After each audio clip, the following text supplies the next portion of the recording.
Hello, నేను missus రావు. రాబోయేటువంటి రోజుల్లో ఎయిర్పోర్ట్లు నిండిపోతున్నాయి. ఇప్పుడు ఏ విధంగా అయితే బస్ స్టేషన్లు, రైల్వే స్టేషన్లు నిండుతున్నాయో అదే రకంగా రాబోయేటువంటి రోజుల్లో ఎయిర్పోర్ట్లు, ప్రధానంగా ఎయిర్ బస్సులు రాబోతున్నాయి. ఇప్పటికే డ్రోన్స్కి సంబంధించి అనేక సాంకేతిక అత్యాధునిక పరిజ్ఞానంతో వస్తూ ఉన్నాయి డ్రోన్స్. ఈ డ్రోన్స్ని బేస్ చేసుకొని కొంతమంది ఎయిర్ మెడికల్ కిట్లని, అలాగే ఎయిర్ అంబులెన్స్లని తయారు చేస్తున్నారు. ఇప్పుడు తాజాగా టాటా కంపెనీ ఎయిర్ స్పేస్లో తిరిగేటువంటి హెలికాప్టర్లని తయారు చేయడానికి సిద్ధం అవుతుంది. స్వదేశీ పరిజ్ఞానంతో పూర్తి స్థాయిలో హెలికాప్టర్లను తయారు చేయబోతూ ఉన్నారు. సో రాబోయేటువంటి రోజుల్లో ఇంటికి ఒక హెలికాప్టరు ఉన్నా ఆశ్చర్యపోవసలేదు.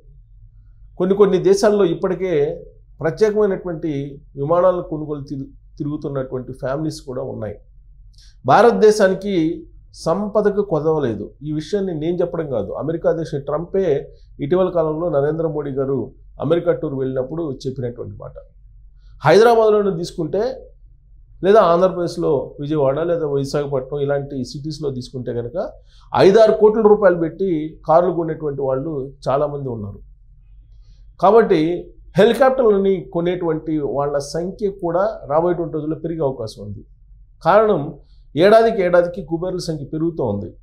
సంస్కరణల నేపథ్యంలో కొంతమంది దగ్గరే మొత్తం సంపద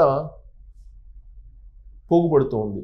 దాని అంతటిని ఏదో రకంగా ఖర్చు పెట్టాలి. బ్లాక్ మనీ రూపంలో విదేశాలకు తరలించడమో, లేదంటే లావిష్ లైఫ్ కోసం ఖర్చు పెట్టడమో చేస్తూ ఉంటారు. సో కాబట్టి రాబోయేటువంటి రోజుల్లో హెలికాప్టర్లని కొనుగోలు చేసేటువంటి వాళ్ళ సంఖ్య కూడా ఎక్కువగా ఉండబోతుంది. ఇప్పటికే కొంతమంది సొంత హెలికాప్టర్లను కొనుగోలు చేసుకున్నారు. అలాగే సొంత విమానాలను కొనుగోలు చేసుకున్నటువంటి వాళ్ళు కూడా ఉన్నారు, తెలుగు రాష్ట్రాల్లో కూడా ఉన్నారు. కాబట్టి రాబోయేటువంటి రోజుల్లో టాటా కంపెనీ హెలికాప్టర్లను మరింత తక్కువ ధరకి, సరసమైన ధరకి అందించేటువంటి ప్రయత్నం చేయబోతున్నాయి. అందుకే రాబోయేటువంటి రోజుల్లో ఇప్పుడు బస్సులు, ట్రైన్లో ఏ విధంగా అయితే మనం ప్రయాణిస్తున్నామో అదే తరహాలో హెలికాప్టర్లలో ప్రయాణించేటువంటి అవకాశం సమీప భవిష్యత్తులోనే ఉంది. ఆ మేరకు టాటా కన్సల్టెన్సీ, టాటా కంపెనీ ఒప్పందాలు కుదుర్చుకొని మ్యానుఫ్యాక్చరింగ్ ప్రారంభించబోతుంది మన దేశంలోనే. కాబట్టి మన కళ్ళ ముందే హెలికాప్టర్లు తయారు కాబోతున్నాయి. రాబోయే రోజుల్లో వాటిలో ప్రయాణించవచ్చు అనేది మనం భవిష్యత్తుని కొంచెం మనం కనుక విజువలైజ్ చేసుకుంటే అర్థమవుతుంది. దానికి సంబంధించినటువంటి న్యూస్ ఎవరెవరితో ఒప్పందం చేసుకుంది ఏంటి అనేది మనం చదివి వినిపిస్తాను. భారత ఏరోస్పేస్ రంగంలో ఒక చారిత్రాత్మక ముందడుగు పడింది. టాటా గ్రూప్కి చెందిన ఏరోస్పేస్ విభాగమైన Tata advanced system limited, TASL, Tata advanced system limited European విమానయాన దిగ్గజం ఎయిర్ బస్తో కలిసి కర్ణాటకలో హెలికాప్టర్ల తయారీ కేంద్రాన్ని ఏర్పాటు చేయనుంది. సో యూరోపియన్ విమాన దిగ్గజం ఎయిర్ బస్తో, యూరోపియన్ కంట్రీకి సంబంధించిన ఎయిర్ బస్తో కలిసి కర్ణాటకలో హెలికాప్టర్ తయారీ కేంద్రాన్ని టాటా ఏర్పాటు చేయనుంది. ప్రైవేట్ రంగంలో దేశంలో ఏర్పాటవుతున్న మొట్టమొదటి helicopter final assembly line FAL ఇదే కావడం విశేషం. ఈ ప్రాజెక్టుతో ఫ్రాన్స్, అమెరికా, బ్రెజిల్ తర్వాత ఎయిర్బస్ H125 హెలికాప్టర్ల అసెంబ్లీ లైన్ కలిగిన 4వ దేశంగా భారత్ అవతరించనుంది. కర్ణాటకలోని కోలార్ జిల్లా బెంగళూరు సమీపంలోని వేమగల్ ఇండస్ట్రియల్ ఏరియాలో 7,40,000 చదరపు అడుగుల విస్తీర్ణంలో ఈ ప్లాంట్ నిర్మాణ పనులను ప్రస్తుతం శరవేగంగా జరుగుతున్నాయి. 2026 నాటికి ఈ కేంద్రంలో కార్యకలాపాలు ప్రారంభించాలని లక్ష్యంగా పెట్టుకున్నారు. ఇక్కడ ప్రపంచవ్యాప్తంగా అత్యంత ప్రజాదరణ పొందిన సింగిల్ ఇంజన్ తేలికపాటి యుటిలిటీ హెలికాప్టర్ అయిన ఎయిర్బస్ H125 తయారీ, ఫైనల్ అసెంబ్లీతో పాటు నిర్వహణ, మరమ్మత్తు,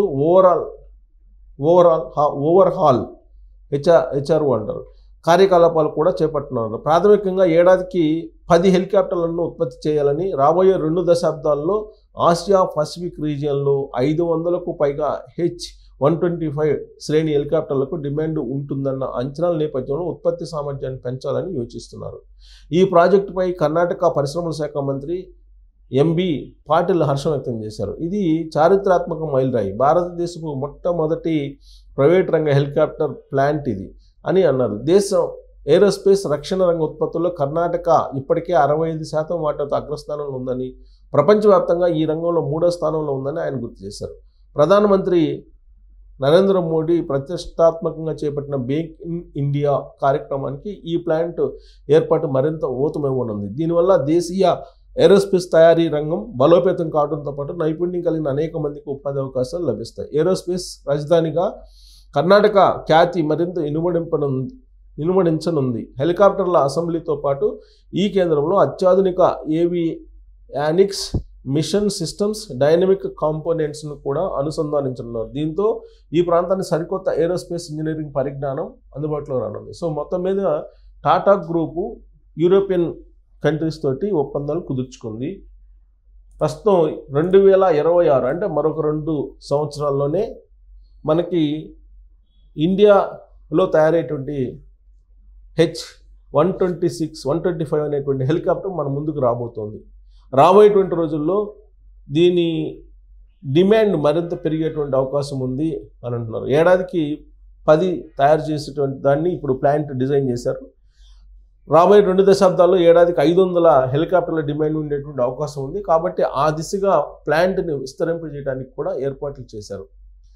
సో అంటే మరొక 20 ఏళ్లలో బస్సులు, రైళ్లలో ఏ విధంగా ప్రయాణం చేస్తున్నారో అదే తరహాలో హెలికాప్టర్లలో ప్రయాణించబోతున్నారు. సింగిల్ ఇంజిన్ హెలికాప్టర్లను తయారు చేయడానికి టాటా గ్రూప్ సిద్ధమైంది. టాటా కంపెనీ ఎప్పుడు కూడా సామాన్యులను దృష్టిలో పెట్టుకొని మ్యానుఫ్యాక్చరింగ్ రంగాన్ని మరింత అభివృద్ధి చేస్తూ ఉంటుంది.